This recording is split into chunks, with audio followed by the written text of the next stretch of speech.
અમદાવાદ કે જ્યાં સાબરમતી સફાઈ અભિયાનના વળતા પાણી જળયાત્રા પહેલા નદીમાં ફરી જળકુંભીનું સામ્રાજ્ય। સાબરમતી નદીમાંથી જળકુંભી ઓછી ન થતી હોવાની સ્થિતિ સર્જાઈ છે।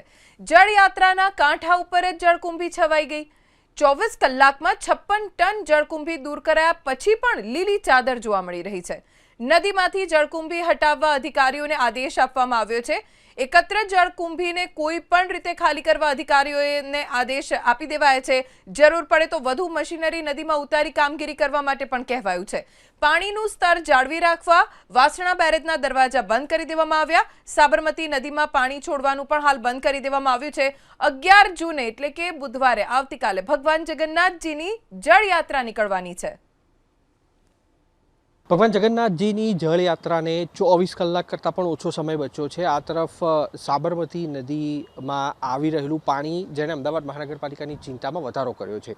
5 જૂનના રોજ અમદાવાદ મહાનગરપાલિકાએ સાબરમતીના શુદ્ધિકરણની કામગીરી પૂર્ણ જાહેર કરી અને તે બાદ જે પાણી છોડવામાં આવી રહ્યું છે તેના કારણે એ જ સ્થળ ઉપર જળકુંભી ઊભી થઈ ગઈ છે।